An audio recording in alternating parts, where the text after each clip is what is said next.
Hello दोस्तों, नमस्कार। आप सभी लोगों का एक बार फिर से स्वागत है मेरे YouTube चैनल इन्वेस्ट विद अमन में। तो वीडियो को शुरू करने से पहले जरूर ये कहना चाहूंगा, वीडियो आप लोगों को पसंद आए तो उसे लाइक कर देना, शेयर कर देना एंड चैनल को सब्सक्राइब करना तो बिल्कुल भी ना भूलना। एंड क्लियर कट डिस्क्लेमर रहेगा, इस वीडियो में जितने भी स्टॉक्स के बारे में चर्चा करने जा रहे हैं वो किसी भी तरह का बाय सेल या होल्ड का रिकमेंडेशन बिल्कुल भी नहीं है। आपको ये सारी चीजें जो है अपने फाइनेंशियल एडवाइजर से कंसल्ट करने के बाद ही करनी चाहिए। तो चलिए वीडियो को स्टार्ट कर लेते हैं। तो दोस्तों, आजकल आपको पता ही है डिजिटल वर्ल्ड का जमाना है। एंड दोस्तों, आज के डिजिटल ईरा में एआई, क्लाउड, यूपीआई और ओटीटी प्लेटफॉर्म्स हमारे रोज के लाइफ का एक अहम हिस्सा बन चुके हैं। लेकिन सबका आपको पता ही होगा एक ही बैकबोन है और वो है डेटा सेंटर्स। तो इस तरह के डेटा सेंटर्स होते हैं जो आई थिंक आईटी फील्ड में होंगे, उनको तो आज आराम से ये चीजें समझ में आ रही होंगी। ठीक है, जितने भी हम जैसे इस प्रकार के बड़े बड़े सर्वर्स लगाए जाते हैं, इन्हीं सर्वर्स में हमारा सारा डेटा जो है स्टोर होता है। जैसे हम एआई यूज करते हैं, जैसे डेटा सेंट्रिक। और देखिए, मेन बात ये भी होगी, कई लोगों को जिनको नॉलेज नहीं है उनको ये जानना होगा कि डेटा सेंटर आखिर होता क्या है। तो मैं आपको एक नॉर्मल सा एग्जांपल बता देता हूँ। तो डेटा सेंटर एक ऐसा सेक्टर है, सॉरी, पहले हम सेक्टर के बारे में चर्चा कर लेते हैं, डिस्कस कर लेते हैं सेक्टर के बारे में। तो डेटा सेंटर एक ऐसा सेक्टर है जो अगले 10 साल में इंडिया की सबसे बड़ी ग्रोथ स्टोरी बनने वाला है। देखिए, नो डाउट एआई आ रहा है, ऑनलाइन चीजें सारी की सारी हो रही हैं। गवर्नमेंट के भी अगर आप देखें कि आज से 10 साल पहले बहुत सारी चीजें ऐसी थी जिसमें हमें ऑफलाइन ही सारा काम करना पड़ता, लेकिन आजकल ऑनलाइन चीजें भी आ गई हैं। तो देखिए, ऑनलाइन है तो कहीं ना कहीं तो उनका डेटा स्टोर होता है, इसीलिए डेटा सेंटर्स बहुत ही ज्यादा इंपॉर्टेंट होने वाले हैं। और एआई के चलते तो और भी ज्यादा इनकी इंपॉर्टेंस बढ़ती ही जा रही है। तो डेटा सेंटर एक ऐसा सेक्टर है जो अगले 10 साल में इंडिया की सबसे बड़ी ग्रोथ स्टोरी बनने वाला है। और इस वीडियो में हम डिस्कस करेंगे दो अलग अलग तरीके के प्लेयर्स। ठीक है, दो कंपनीज के बारे में हम इस वीडियो में चर्चा करने वाले हैं। एक है E2E नेटवर्क, ठीक है, पहली कंपनी का नाम, जो एक टेक्नोलॉजी ड्रिवन क्लाउड और जीपीयू इंफ्रा प्रोवाइडर है। ठीक है, और दूसरा है अनंतराज लिमिटेड, एक रियल एस्टेट जाइंट है जो अब डेटा सेंटर में 18,000 करोड़ का बड़ा इन्वेस्टमेंट करने वाला है। तो हम दो कंपनी के बारे में चर्चा करने वाले हैं। ठीक है, तो सबसे पहले तो इंडस्ट्री के बारे में पढ़ लेते हैं कि इंडस्ट्री में कितना पोटेंशियल है, कहां कहां पे यूज होता है, कैसे। तो सबसे पहले समझते हैं कि डेटा सेंटर होते क्या है। तो सिंपल वर्ड्स में डेटा सेंटर एक सिक्योर बिल्डिंग है जिसमें सर्वर्स, नेटवर्किंग इक्विपमेंट, स्टोरेज और कूलिंग सिस्टम्स होते हैं। यही वही जगह है जहां आपका डिजिटल डेटा स्टोर और प्रोसेस होता है। ठीक है, सारा का सारा। देखिए, अगर आप यूपीआई से किसी सामने वाले को अगर पेमेंट करते हैं, आप स्कैन करते हैं, तो उसको कैसे पता लग रहा है कि हाँ भाई ये नंबर जो है उस वाले बैंक अकाउंट, तो कहीं ना कहीं तो वो डेटा स्टोर है ना। तो वो डेटा सेंटर्स में ही सारा का सारा स्टोर होता है।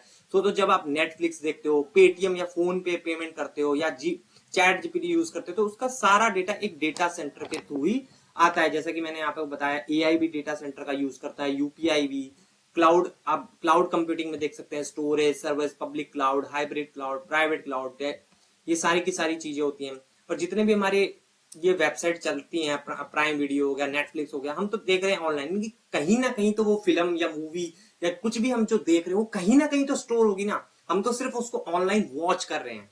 ठीक है, तो यही चीज मैं आपको बताना चाहता। अब इंडिया का डेटा सेंटर मार्केट अभी इनिशियल स्टेज में है। देखिए, सबसे बड़ी बात यह है कि किसी भी सेक्टर में अगर आप इनिशियल स्टेज में इन्वेस्ट करना शुरू करेंगे तो वहां पे ग्रोथ का पोटेंशियल बहुत ज्यादा, हालांकि रिस्क भी उतना ही होता है क्योंकि आपको पता नहीं है कि क्या होगा फ्यूचर में। लेकिन हाँ, ये एक ऐसा सेक्टर है जो मुझे नहीं लगता कि फ्लॉप होने वाला। हाँ, कंपनी कौन सी विनर होगी ये ढूंढना थोड़ा मुश्किल बिल्कुल हो सकता है। तो एक ग्रोइंग स्टेज में है, लेकिन फास्टेस्ट ग्रोइंग है।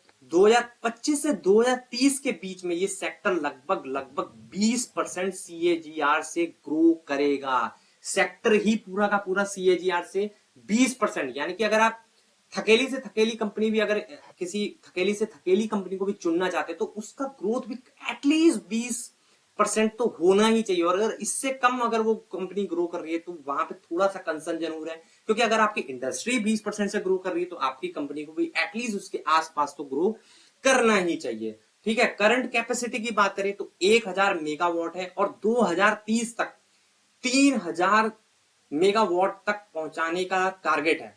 मार्केट साइज भी 10 से 12 बिलियन तक पहुंचाने की एक्सपेक्टेशन है। ग्रोथ के ड्राइवर्स की बात कर लेते हैं, जैसे कि मैं बात भी कर रहा हूं लेकिन फिर भी एक बार डिस्कस कर लेते हैं। डिजिटल इंडिया इनिशिएटिव, जहां हर सर्विस डिजिटल हो रही है। एआई और चैट जीपीटी जैसे मॉडल्स जो हैवी जीपीयू कंप्यूट डिमांड करते हैं। 5G रोल आउट के बाद डेटा यूसेज और लेटेंसी रिक्वायरमेंट बढ़ गई है। ओटीटी बूम, नेटफ्लिक्स, हॉटस्टार, जियो सिनेमा यूजर्स फास्टेस्ट ग्रोइंग है। यूपीआई और फिनटेक ट्रांजैक्शन, रोज के 40 करोड़ प्लस ट्रांजैक्शन सेव और फास्ट होने के लिए लोकल डेटा सेंटर चाहिए ही चाहिए हमें। और सबसे बड़ी बात, यहां पे सबसे इंपॉर्टेंट बात है government of India. Government support भी स्ट्रांग है। आरबीआई और गवर्नमेंट ने डेटा लोकलाइजेशन रूल लाया है कि Indian banking financial data Bharat के अंदर ही स्टोर होना चाहिए। साथ ही इंडिया एआई मिशन के अंडर जीपीयूज और एआई इंफ्रा में हैवी इन्वेस्टमेंट हो रहा है।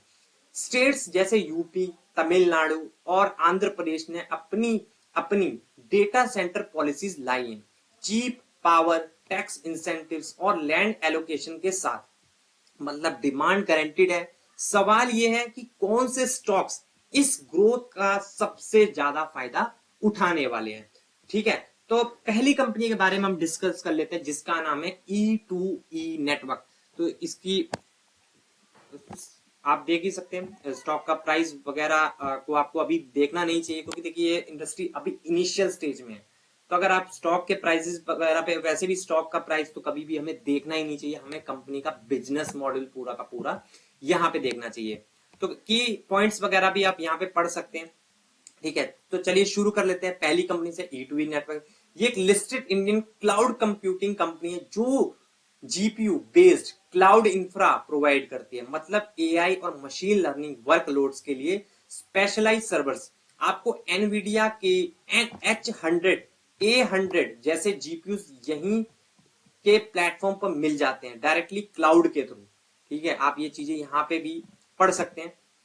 ठीक है, इसके यूएसपी ये है कि इंडिया की एक pure play listed cloud company है। जैसे कि आपने AWS का नाम सुना होगा, एजूरे का नाम सुना होगा, गूगल क्लाउड का नाम सुना होगा, तो उन्हीं का एक तरह से ये कॉम्पिटिटर है, लेकिन इंडियन एकदम।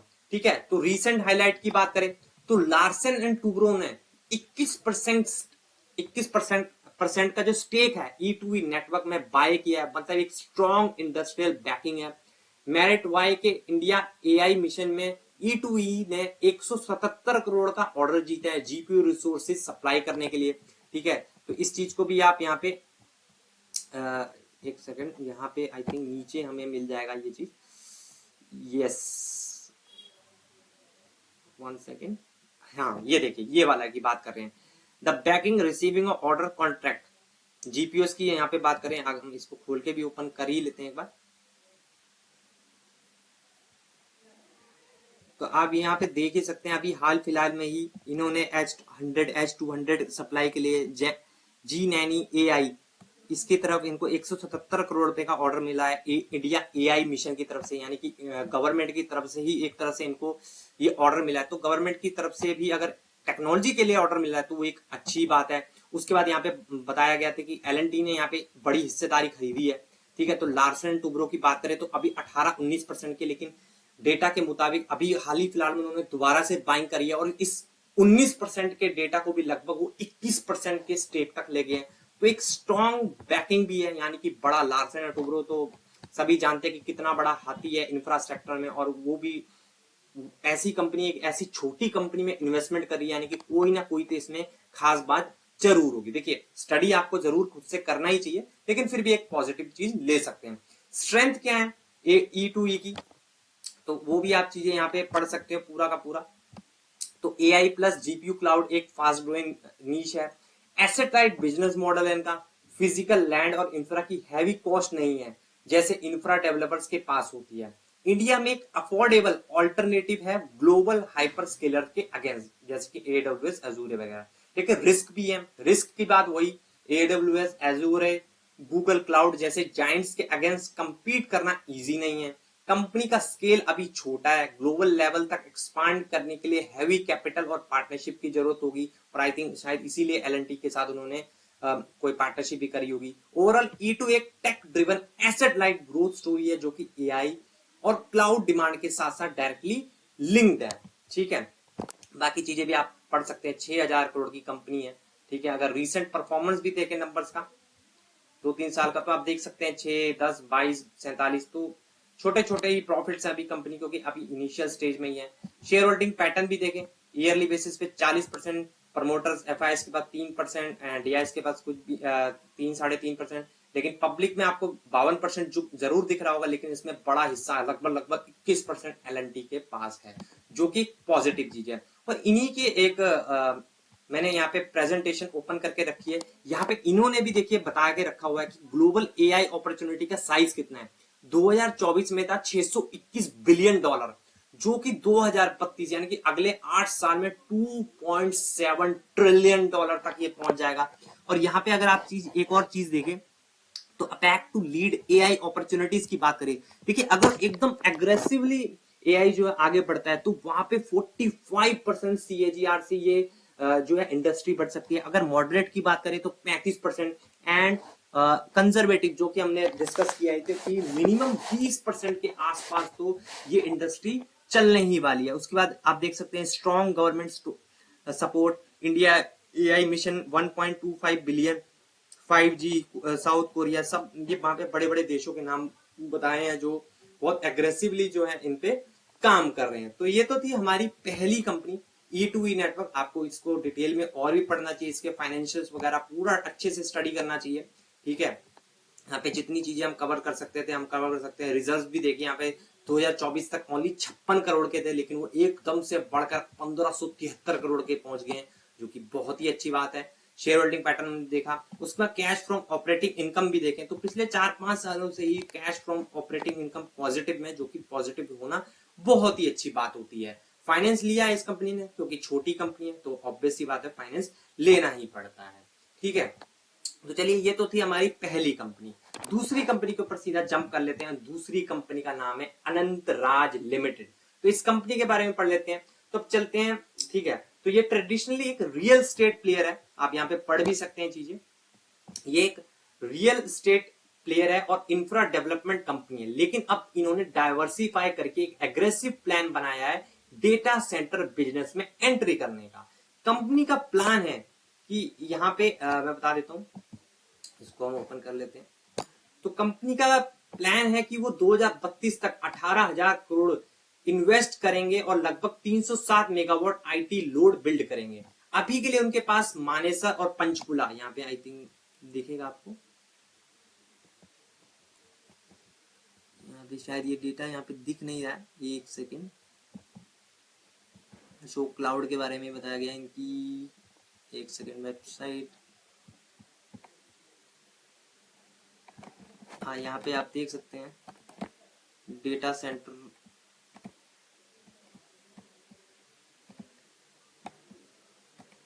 Just 1 second please.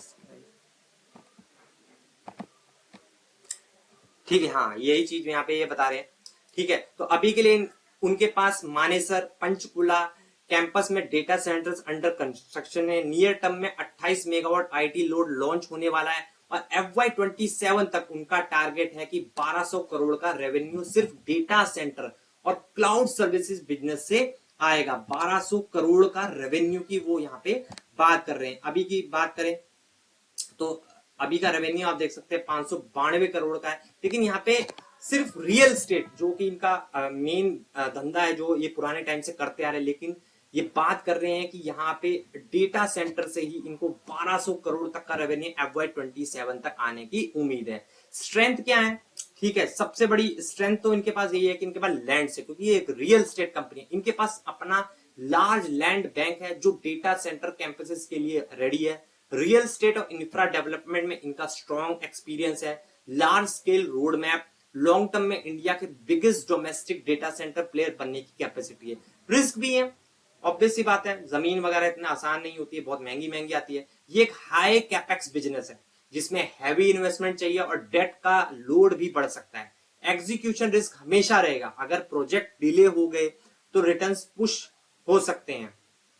कंपटीशन भी टफ है, अडानी, कोनेक्स, रिलायंस, ग्लोबल प्लेयर्स जैसे अमेज़न और माइक्रोसॉफ्ट ऑलरेडी एग्रेसिव एक्सपांशन कर रहे हैं। तो अनंतराज एक infra heavy long term data centre builder है, जिसका मॉडल E2E से बिल्कुल अलग है। वो एसेट लाइट बिजनेस मॉडल पे काम करती है और ये काम करती है अपना इंफ्रा पे, यानी कि लैंड वगैरह इन सब चीजों पे। और इनका भी अगर आप देखें, इन्होंने भी डेटा सेंटर का पूरा फोरकास्ट यहाँ पे दे के रखा हुआ है। ये सारी चीजें मैंने कहां से उठाई है, कंपनी की इन्वेस्टर प्रेजेंटेशन के थ्रू। तो आप ये सारी चीजों को डिटेल में अच्छे से खुद से भी पढ़ के वेरीफाई कर सकते हो, ठीक है। और पढ़नी भी चाहिए, तभी आपका कॉन्फिडेंस ज्यादा बढ़ जाता है, ठीक है। तो उसके बाद कंपैरिजन की बात कर लेते हैं। तो comparison tech versus infra, E2B comparison में अगर आप देखें तो वो क्लाउड पे एक तरह से काम करता है, उनका एसेट राइट मॉडल है। तो E2B नेटवर्क एक एसेट राइट क्लाउड और जीपीयू इंफ्रा कंपनी है, जो एआई और डिजिटल इकोनॉमी की डिमांड से डायरेक्टली लिंक्ड है। ये अजाइल है, फास्ट ग्रोइंग है, लेकिन स्केल अभी लिमिटेड है। वहीं अनंतराज की बात करें, ये एक एसेट हैवी इंफ्रा डेवलपर है, जो लॉन्ग टर्म में हंड्रेड्स ऑफ मेगावाट्स का कैपेसिटी बिल्ड करने वाला है। ये लैंड और इंफ्रा पे स्ट्रांग है, लेकिन एग्जीक्यूशन और कैपेक्स के रिस्क भी ज्यादा है। इन्वेस्टर के लिए सिंपल डिफरेंशिएशन क्या है, अगर आपको एक टेक ड्रिवन क्लाउड और एआई प्ले चाहिए तो E2E बेटर फिट होता है। अगर आपको एक long term infra heavy data centre चाहिए तो अनंतराज एक कैंडिडेट आपके लिए बन सकता है। तो बात कर लेते हैं कंक्लूजन की लास्ट में, कि सारे इस डिस्कशन का कंक्लूजन क्या निकला। दोस्तों दोनों कंपनी अपने अपने तरीके से इंडिया के डेटा सेंटर ग्रोथ स्टोरी में पार्टिसिपेट कर रही हैं। एक तरफ है E2B नेटवर्क, जो क्लाउड और एआई कंप्यूट से ग्रोथ कैप्चर कर रहा है। दूसरी तरफ है अनंतराज लिमिटेड, जो फिजिकली इंफ्रा बिल्डिंग करके इंडिया का डिजिटल बैकबोन क्रिएट करने में लगा है। दोनों का मॉडल अलग है, रिस्क रिटर्न प्रोफाइल भी अलग है, लेकिन दोनों एक ही ट्रेंड पर काम कर रहे हैं, इंडिया डेटा सेंटर बूम। आपको कौन सा मॉडल ज्यादा पसंद है, टेक ड्रिवन E2B या infra driven Anantraj? Comment section में अपनी राय आप जरूर बता सकते हैं, ठीक है। एंड वीडियो को एंड करने से पहले क्लियर कट डिस्क्लेमर रहेगा, ये वीडियो सिर्फ इंफॉर्मेशनल और एजुकेशनल पर्पस के लिए है। ये फाइनेंशियल एडवाइस नहीं है। अपना खुद का रिसर्च करें या एक क्वालिफाइड फाइनेंशियल एडवाइजर से कंसल्ट करें बिफोर इन्वेस्टिंग, ठीक है। तो ये सारी चीजें हमने कनेक्ट कर ली है। उसके बाद एक छोटी सी चीज मिस हो गई मेरे से, यहाँ पे अनंतराज का भी अगर शेयर होल्डिंग पैटर्न देखें तो well balance share holding pattern है। प्रमोटर के पास 60% है, FIS के पास 10% है, DIS के पास भी 6.25% है, पब्लिक के पास भी 23% की हिस्सेदारी है, ठीक है। बाकी यहाँ पे बड़े बड़े कुछ नाम भी हैं, ठीक है। बाकी अगर नंबर्स की बात करें तो अभी के नंबर्स इस कंपनी के मैंने इसलिए भी ज्यादा नहीं दिखाए क्योंकि अभी ये रियल स्टेट से ज्यादा पैसा कमाते हैं। डेटा सेंटर का तो बिजनेस आने वाले टाइम पे इनके रेवेन्यू कॉन्ट्रीब्यूशन में ज्यादा साथ देगा। उसके बाद देख भी सकते हैं फिर भी 149, 271, 426, 461, तो कंपनी अच्छा ही ग्रो कर रही है और रियल स्टेट भी है, लैंड्स वगैरह में अच्छा एक्सपीरियंस है, तो अच्छी लैंड्स एक्वायर करके वहां पे डेटा सेंटर लगा के ये अपनी सर्विसेज दे सकते हैं। उसके बाद इन्वेस्टर प्रेजेंटेशन भी आप इनकी चेक कर सकते हैं, पूरा कहाँ पे data centres, colo capacity, future colo supply, ये सब चीजें आपको पढ़नी चाहिए। Road map to our journey to 307 megawatt का जो इन्होंने टारगेट दिया हुआ है, उस तक ये कैसे कैसे पहुंचेंगे उसका भी पूरा का पूरा रोड मैप इन्होंने दिया हुआ है, ठीक है। कहाँ पे इनका अभी प्रॉपर्टी है, जहाँ पे अनंतराज टेक पार्क मानेसर में है, ठीक है। उसके बाद फ्यूचर प्लान की भी बात, यहाँ इंक्रीमेंट कितना करेंगे। उसके बाद पंचकुला में, उसके बाद राय में भी यहाँ पे ये लगाने वाले हैं। तो पूरे के पूरे फ्यूचर प्लान्स है। ये सारी चीजें आपको कंपनी की वेबसाइट पे जाके भी मिल जाएंगी, वहां से आप इन चीजों को उठा के पूरा डिटेल में जरूर पढ़ लेना। तो चलिए, इस वीडियो में जितनी भी इंपॉर्टेंट बातें थी हमने सारी की सारी कवर कर ली हैं। तो वीडियो को यहीं पे एंड करेंगे। एंड वीडियो आपको पसंद आया हुआ है तो लाइक जरूर कर देना और दोस्तों के साथ भी शेयर करना ना भूलना। तो चलिए मिलते हैं नेक्स्ट वीडियो में, तब तक के लिए बाय।